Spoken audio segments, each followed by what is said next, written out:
Greetings! Welcome to the devlog for update 40 of Hot Dogs, Horseshoes, and Hand Grenades. We're going to start off, as always, with a quick sound check. Make sure your speakers aren't up too high. Wonderful. So what have we got for you this week? Well, we have some fantastic new toys. We're going to jump right into it. We have long requested and firmly in the category of even more fun than I thought was even possible, a Saiga 12 shotgun. If you've never seen one of these before, it's basically an AK pattern shotgun. We've got the fire selector there. She's semi-auto only, but believe me, that doesn't really slow this sucker down. And we've got 5, 12, and 20 round magazines for it. So let's go ahead, chamber round, give this a shot. Wonderful.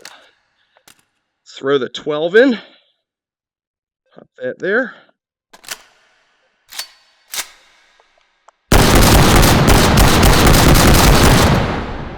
Fantastic.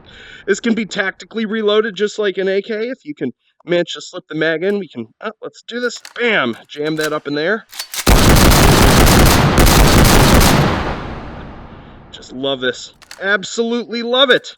And of course, 12 isn't enough for you. We've got a full-size 20-round drum. Incredible. So, to go along with this week's update is basically a Russian firearms themed update, and we've got some pretty major changes in regards to that. One of them is that we have a full replacement of the AKM and the AK-101. And this is it for different reasons with each of those two models, but they can basically be summed up as a combination of sort of mechanical inaccuracies that were on the models and the way that their side mounts worked. As finally, instead of just having a sort of Russian to Picatinny style rail adapter built into the rifle, we now have that as an attachment type. You can see here on the AKM that we actually have the sort of mounting bracket on there. Let's go ahead and load that up.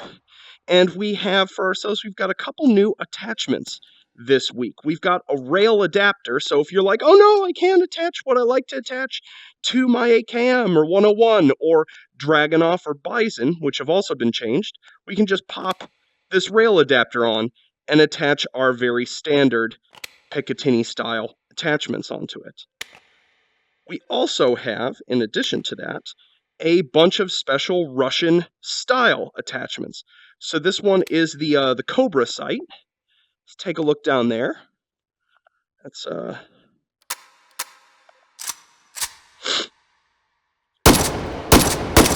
You can also tell that the sound has also been redone on these. Both the sound and the rifles in question were done by our resident Russian gun fanatic, Patrick, who's just done a fantastic job on these. Absolutely love the way they sound now. What's great about this Cobra Sight too is we can come in here, hold down the trigger. If I can find the interaction zone, it is being a pain in my butt today. One sec. I am still working on these, as you can see. Oh, we will. Oh, I'm an idiot. I changed that just before the devlog. That originally was a hold to interact. Now it's just a simple. So if you basically move your hand up here and hear it, basically hear the controller buzz, and just pull down your trigger, you can change the reticle for the Cobra between 4 different types. So we have the default, this 3 bars, chevron, dot, and dot over chevron. So whatever your tastes are. Beautiful. Wham. And actually no, let's show off the next sight with the 101 here. Pop that in. Move that out of the way. This is I always screw it up. This is the PK01VS, I believe. RedDot, you can see the lens itself has a bit of a blue tint.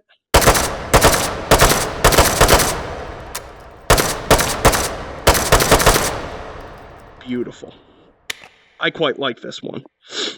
And then lastly, we've got the distinctive PSO1 scope which actually has a default reticle that I still need to make a little clearer to see.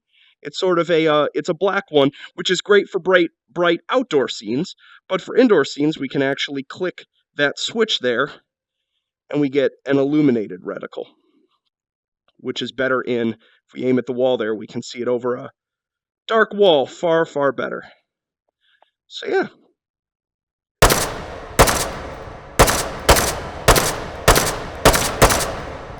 Delightful. So yeah, so that is all of our new Russian toys this week. Another new feature this week is a change to the data structure for the item spawner. Many apologies, but I did have to clear your saved guns to make this change, but I promise it is worth it. What we have now is the ability to say if we have a magazine for our firearm. Let's go ahead and dump that out there, grab our ammo panel, and give ourselves a bit of a fun variation in rounds. Boop, throw those there.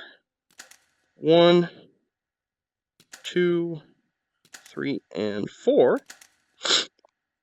So we can now load up our firearm with our completely custom configuration of rounds. Go to our vault, go to scan, and now, boom, load ourselves our firearm with our saved favorite round layout. So for those of you who have spent all the time throwing a tracer in every 2 or 3 rounds into a drum magazine, worry not, this will be the last time you'll have to do that for that specific firearm. Eventually I'll make it so that it can also just save a magazine on its own, but for now it was fastest to just implement it right now into the current system where it was just saving it as part of a firearms data. So there you have it. Well, let's go ahead and jump out of VR. Oh, wait, before we do that, I have to show one more thing. Too much fun, which is that we now have this really gorgeous sort of rectangular cross-section suppressor in as well that I wanted to show off just because it looks preposterous. Beautiful. Cool, so let's pop on out of VR and talk about what else is in this update. There are so many bug fixes. Yo! So now that we're out of VR, many apologies, by the way, for how gravelly I sound, and if any sort of coughs or sneeze made it through in this recording. My parting gift from Texas for that trip that I took was apparently getting me really sick. So I've been sick all week, sounding like this or worse. So, but anywho, on to the rest of our changelog that's important. So, let's see, we covered all of the new Russian attachments and such, and the item spawner system. So a bunch of sounds were replaced for the SW29, SW686, and R8 revolvers. Just that they're cleaner, more coherent, and have been produced in a similar way to the sounds for the rhinos. So they all now have similar treatments, though still sort of defining characteristics to them. The 44 Magnum and 357 Magnum speed loaders have gotten the same sort of minor upgrade that the Rhino ones did that make them a little more reliable in terms of loading. I still plan to eventually redo the way speed loaders function, but that's going to be a longer ordeal to get working exactly how I want. But this should be an improvement for now. As I mentioned before, the AKM, AK-101, Bison, and Dragunov no longer have an integrated Picatinny rail. They just have a Russian-style side mount. If you want Picatinny attachments on it, throw the adapter on. Russian-style rail adapter has now finally been added to the RPG-7. So if you want to throw a sweet scope on that, or what have you, you can now do so. A few other minor sound changes, updated some item spawner images. Okay, in terms of fixes, the last update I broke dash and slide locomotion. It's been fixed now. I changed the way an underlying method worked in terms of the casted arc for locomotion, and in the process, like basically made it work for the new teleport and broke it for everything else. So that's been fixed. Fixed a few logic issues related to the revolver. I can't remember at this point what they were, but they were important, I promise.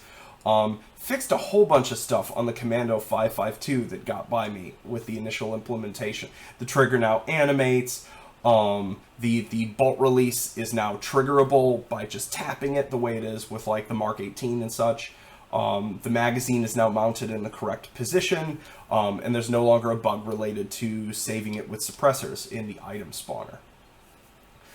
I fixed a broken rail on the R8 revolver that was messed up.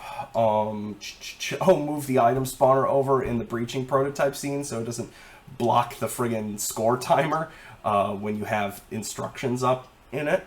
Some extra verification stuff for gun saving. Updated the UMP 45's rotating stock to use newer code. It was still on a really old and broken version of that. Yeah, and a couple other small, just miscellaneous things. So I hope you all enjoy the new toys. Just so you know, the next update is not going to be coming 2 weeks from now, but it's going to be coming 3 weeks. And the reason for that is that it's basically our 4th of July update. And I wanted to do something really, really special, as we've done in the past with our various sort of themed holiday updates. And I actually started working on it before I went away to Dallas. It's going quite well. It was going swimmingly until this happened, but I'm still on schedule despite being sick. But I'm going to start teasing it starting next week on the H3VR subreddit, and probably on this YouTube channel once I get enough ready to show in sort of video format. But there's going to be some new toys, a new place to be. It's going to be something quite special. I can't wait to show you folks. So I hope that's a big enough of a tease. I don't want to even hint on it until I'm ready to actually put out the first teasy images for it. So yeah, so as always, let me know if you run into any sort of bugs or strange issues with this update or stuff that was already present. As always, I'm just keeping a rolling bug list for things. I've got it down pretty short these days. But yeah, let me know if you run into any issues. And on the issue of bugs, for anyone who has any troubles with the game, remember, please post a bug in the bug report section of the Steam community, and it will make it so much faster and easier for me to deal with if you can go ahead and post your full system specifications, what operating system you're running, whether you're running on Vive or Touch, and your output_log.txt file directly after whatever bug or crash or what have you've suffered. If you can go ahead and do that, that peels a whole day or two off of the back and forth between you and I on the Steam community, because I'm going to ask you for that typically no matter what. Especially if it's something, if it's just like, oh, by the way, the handle on this gun is broken, you don't have to do any of that, because it just means I've messed up something obvious. But if it's something more pernicious, like 17 minutes into this scene, I just crash all the time, I'm going to need more information. So the more you can provide to me up front, greater likelihood that I can find and fix the problem rapidly. So, spiel over. So I hope you all have a wonderful weekend playing around with the new boomy toys. I know I've spent far too much time already playing with the Saiga 12. Yeah. So see you. I'll see you in video form next week. Peace.